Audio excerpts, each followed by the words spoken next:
बोलिए श्री सतगुरुदेव भगवान की जय। गुरुजी, ध्यान में चैतन्यता कैसे रहे?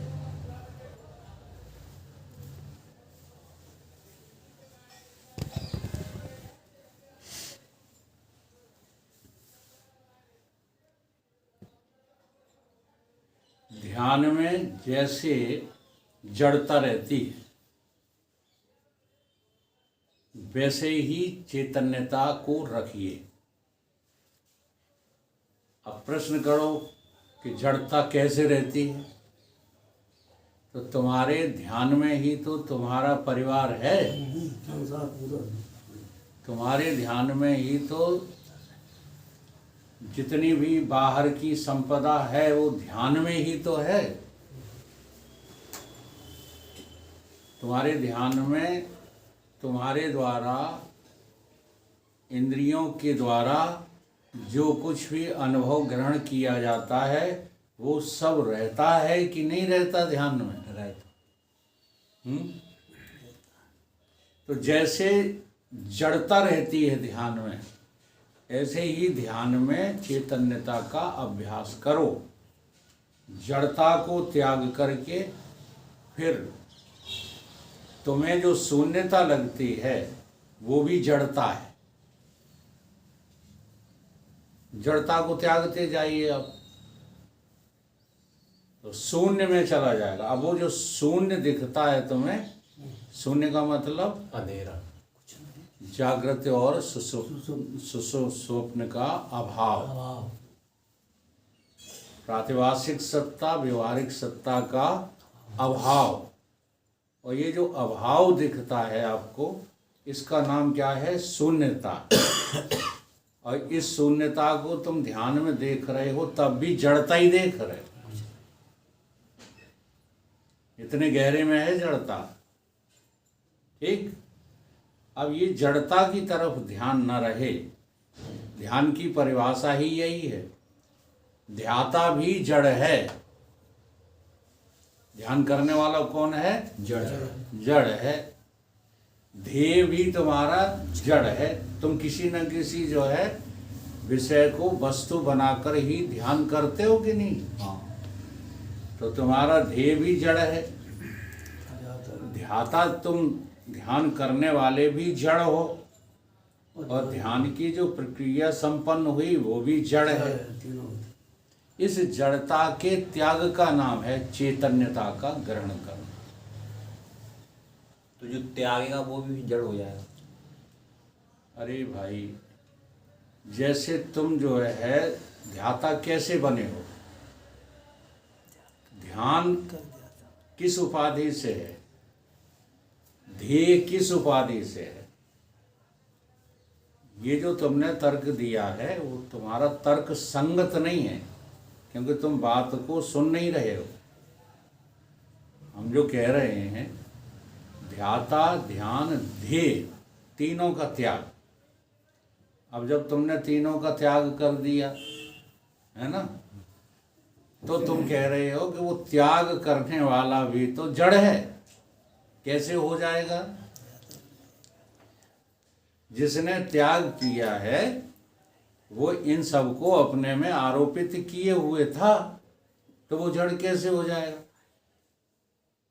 अभी हमको ये पता ही नहीं है कि ध्याता कहते किसको है, ध्यान किसको कहते हैं, ध्येय किसको कहते हैं। केवल हम लोग रट लेते हैं। बस यही बात जो है इन जो है विद्वानों को खटकती है कि हमारे जैसे कपड़े पहने हैं, हमारी तरह रोटी खाता है, हमारी तरह घर में रहता है, इसको भी जो है सामाजिक प्रतिष्ठा प्रिय है, ऐसा लगता है ना। हाँ। तो यही तुमको गलत लगता है, इसलिए तुम हमारी बात को कभी ग्रहण नहीं करते। हमें न कोई सामाजिक प्रतिष्ठा चाहिए, न हमें कोई अब घर परिवार चाहिए। सबका त्याग होने के बाद चैतन्यता ग्रहण होती है। इसमें किसी भी शास्त्र में जो है दो मत नहीं है। जहाँ भी ध्यान का वर्णन किया गया है, चाहे वो योग में किया गया हो, चाहे सांख्य में किया गया हो, चाहे वैसे से किसी भी धर्मशास्त्र में, ध्यान के वर्णन में चैतन्यता का ध्यान जो है सिद्ध हुआ है। जड़ता के ध्यान को ध्यान नहीं कहा गया। तो अब ये हमें पता लगाना चाहिए कि नहीं कि ध्याता किसको कहते हैं, ध्यान किसको कहते हैं, ध्येय किसको कहते हैं। तो 3 गुण हैं तुम्हारे पास। इन 3 गुणों के आरोप का नाम है ध्याता, ध्यान, ध्येय। और इन गुणों के त्याग का नाम ही है सच्चा ध्यान। सच्चे ध्यान में तुम्हारे अतिरिक्त कोई तुम्हारे ख्याल में आना ही नहीं चाहिए। उसका नाम है सच्चा ध्यान। तो सतोगुण की उपाधि को जब तुम आरोपित कर लेते हो तो तुम ध्याता बन जाते हो, ध्यान करने वाले बन जाते हो। ठीक है। और रजोगुण की जो है उपाधि को आरोपित कर लेते हो तब तुम ध्यान बन जाते हो। और तमोगुण की उपाधि को जब तुम स्वीकार कर लेते हो, आरोपित कर लेते हो, तब तुम ही ध्येय बन जाते हो। इसलिए तुम्हारी चैतन्यता स्वयं ध्याता, ध्यान, ध्येय बनी हुई है। तो चैतन्यता का ध्यान करना है तो संसार से तुम्हें जो है आसक्ति का ध्यान छोड़ना पड़ेगा। संसार में जब तक आसक्त हो तब तक चैतन्यता का ध्यान बनेगा नहीं। जब जब आंख बंद करोगे तब जड़ता ही नजर आएगी, माया ही नजर आएगी। गौ गोचर जहाँ लग मन जाए, क्योंकि तुम मन से ध्यान कर रहे हो। अभी तुम ख्याल में नहीं हो, तुम्हारा ही ख्याल है ये संसार। ईश्वर कौन? जिसके ख्याल में ये संसार मिथ्या है, जिसके ख्याल में ये संसार सत्य नहीं है, उसका नाम ईश्वर है। और जीव किसका नाम है? जिसके ख्याल में ये संसार सत्य है, उसका नाम जीव है। अब तुम सोचो, तुम जीव हो कि ईश्वर? तुम ईश्वर बनने की कोशिश में अपनी चैतन्यता को भूल जाते हो। इसलिए तुम्हें ईश्वर तो कभी बनना ही नहीं है। ईश्वर अब उसमें भी हमने उस दिन कहा था, लेकिन जो बहुत ज़्यादा संस्कृत का प्रकांड विद्वान होता ना, वो छोटे मोटे लोगों की बात सुनता नहीं है। हाँ, वो ये समझता है कि ये कुछ भी नहीं, संस्कृत ही नहीं जानता, तो ये कैसे जो है हमें ज्ञान की बात समझा पाएगा। कि मैं बड़े बड़े विद्वानों की भी बात कर रहा हूँ। ये विद्या का अभिमान सबसे बुरा अभिमान होता है। ऐसे अभिमान सभी बुरे हैं, चाहे धन का करो, चाहे बल का करो, चाहे वैभव का करो, किसी का भी अभिमान करो, अभिमान सब बुरे हैं। लेकिन बहुत ज़्यादा तुम्हें गर्त में डालने वाला है वो है विद्या का अभिमान। विद्या मद जिसको चढ़ जाता है उसे भगवान कभी नहीं मिलते। और इसकी कथा उपनिषद में आई है। श्वेत केतु का पुत्र, उद्दालक का पुत्र श्वेत केतु, हम थोड़ा गलत बोल गए। उद्दालक ऋषि का पुत्र श्वेत केतु ब्रह्म विद्या पढ़ने के लिए गुरु के पास भेजा गया। गुरु ने जो है उसको सारी विद्याएं पढ़ा दी, लेकिन ब्रह्म विद्या नहीं पढ़ाई, क्योंकि वो गुरु ने उसे पात्र ही नहीं समझा। आज देखो मारी मारी फिर रही है ब्रह्म विद्या। इसलिए कहा है कलयुग सम नहीं आन युग जो नर कर विश्वास। कलयुग में ब्रह्म विद्या मारी मारी फिर रही है, कोई विश्वास ही नहीं करता।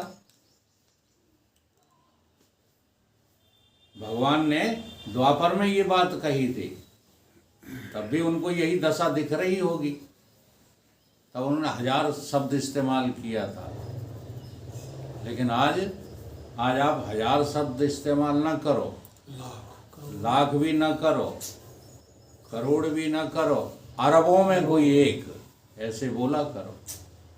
अरबों खरबों में कोई एक इस विद्या के ऊपर विश्वास कर सकता है, किसी को है ही नहीं इस पर विश्वास।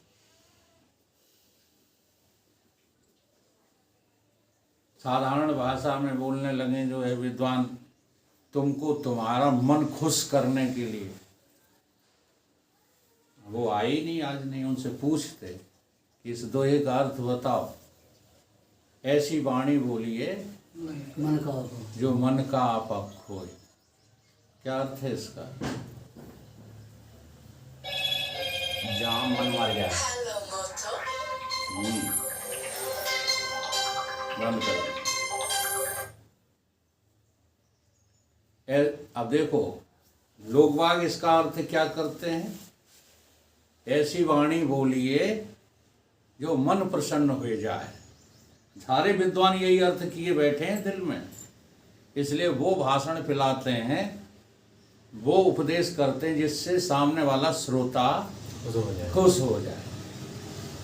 ये बड़े बड़े विद्वान कर रहे हैं सब। जी हाँ, जिनसे तुम आकृष्ट होगा, जिनको कहते हो बहुत अच्छे बाबा वृंदावन में प्रकट हुए, वो तुमको खुश करने में लगे पड़े और तुम बड़ा खुश होते हो। राधा और श्याम को अलग अलग देख करके बड़े खुश होते हो।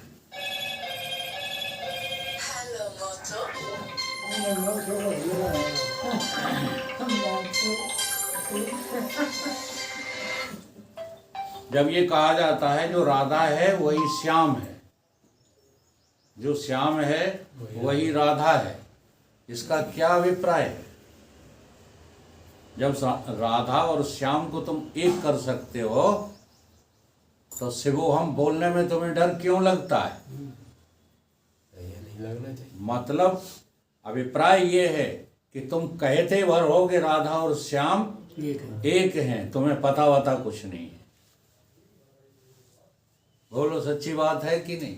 अगर तुमको पता हो तो राधा और श्याम की अभेदता का नाम ही तो शिवो हम है। जहां शिवो हम का उच्चारण किया जाता है वहां राधा और श्याम की एकता ही तो है, सीता और राम की एकता ही तो है। परंतु उस शब्द को बोलने से जो भय खा रहे हैं वो इसीलिए खा रहे हैं कि आम जनता उसको स्वीकार नहीं कर पाती है। तो जनता को गुमराह करने वाले को ज्ञानी कहोगे कि जनता को बिल्कुल गुमराह मत करो, चाहे सुने चाहे ना सुने। वही है। तो इन बातों पे कोई विचार ही नहीं। इसलिए हम लोग ध्यान उसी को समझते हैं। आंखें बंद कर लें और जड़ता का दर्शन करने का नाम ध्यान समझते हो। ये ध्यान बचकाना ध्यान है। जैसे बच्चे लोग जो है ध्यान खेल खेलते हैं, कहते हैं तुम भी ध्यान करो हम भी ध्यान करो। क्या आया ध्यान में? मम्मी पापा आए ध्यान में, हाँ, खिलौने आए ध्यान में, पढ़ाई आई ध्यान में। तो ये बचकाना ध्यान है। सच्चा ध्यान यही है कि ख्याल करो कि जो ध्यान करने वाला है उसके भी तुम गवाह हो कि नहीं हो। जो ध्यान में वस्तु आ रही है उसके भी तुम गवाह हो। जो प्रक्रिया चल रही है उसके भी तुम गवाह हो गवाह कि नहीं? अब जो गवाह है वो मैं हूं, ऐसा ख्याल करना ध्यान है। यह है चैतन्यता का ध्यान, जो बड़ा कठिन है, बड़ा मुश्किल भी है। मुश्किल इसलिए है कि रागत द्वेष छोड़े बिना ये ध्यान बनेगा नहीं। अगर हमको अपने अपने लगते हैं, पराए पराए लगते हैं, घर घर लगता है, बिजनेस बिजनेस लगता है, तो ये ध्यान आप कभी कर ही नहीं पाएंगे। झूठ चाहे जितना बोलते रहो, ना आएगा ध्यान। चैतन्यता आएगी क्या ध्यान? इसलिए पहला स्टेप है ध्यान तक पहुंचने के लिए शुभ कर्मों का करना। अब वृद्ध लोगों को जो है बहुत देर हो गई है, इसलिए एक एक शुभ कर्म नहीं करना।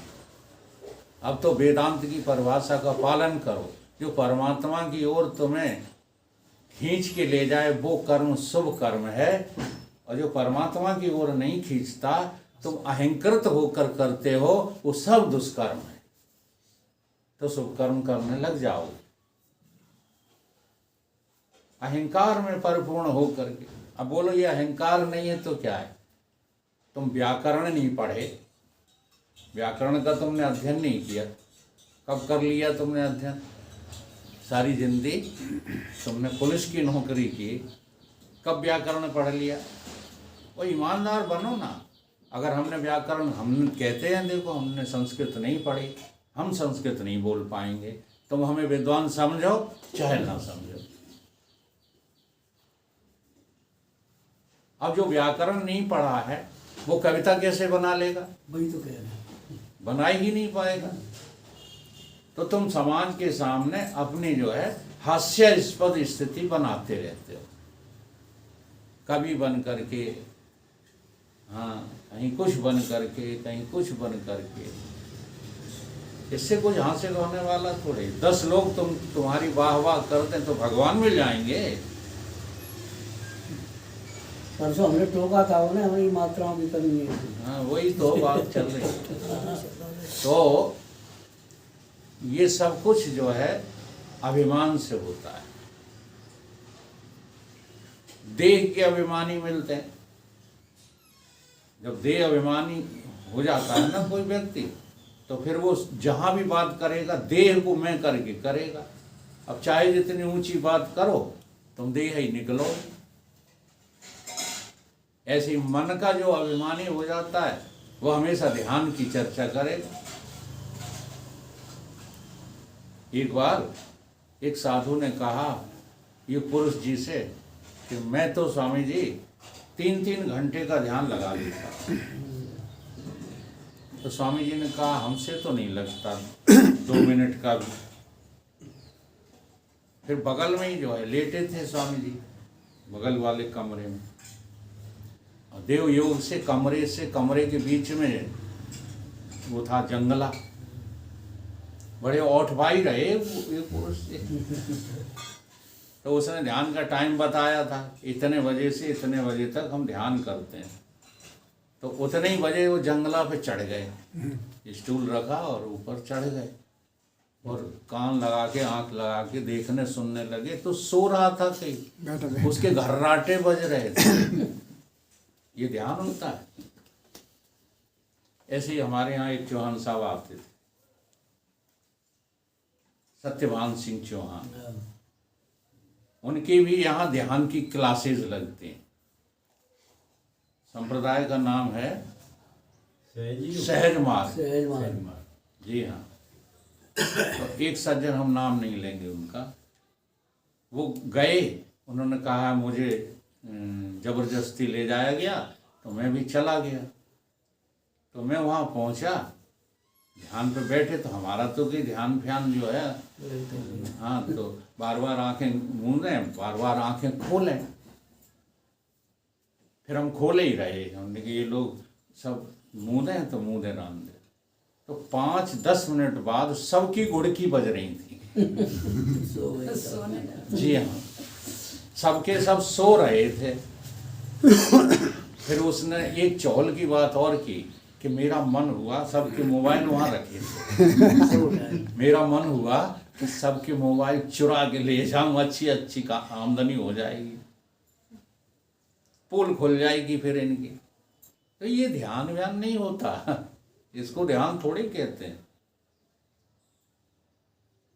ध्यान की सच्ची स्थिति है चैतन्यता की स्वीकार होगी, और वो त्याग से ही होगी, बिना त्याग के नहीं हो सकती। शुभ कर्म करने से एक परिणाम आएगा, निष्कामता। निष्कामता जब तक नहीं है तब तक समझ लो अभी आपके शुभ कर्म पूरे नहीं नहीं हुए। और निष्कामता का परिणाम है संसार से आसक्ति का हटना। अब आप लोग बुरा नहीं मानते हैं, बहुत अच्छी बात है, लेकिन बार बार कहने को तो मेरा मन यही करता है कि जब तक यहाँ से भागने की बेचैनी होती है तब तक तुम समझो अभी आसक्ति गई नहीं है। आसक्त हो भी संसार में, तो आसक्ति का त्याग, भगवान की भक्ति, ये क्रम से सब चलता रहता है। और क्रम का नाम लेते हैं तो हमको लगता है कि बहुत लंबी यात्रा है, ऐसा नहीं है। अगर समझ में आ जाए तो बहुत सूक्ष्म यात्रा है, वो समझ में ना आए तो हजारों जन्म बीत जाएंगे। इसलिए समझ को ज़्यादा प्राथमिकता देना चाहिए। चैतन्यता का ध्यान जड़ता के ध्यान का त्याग ही है और कुछ नहीं।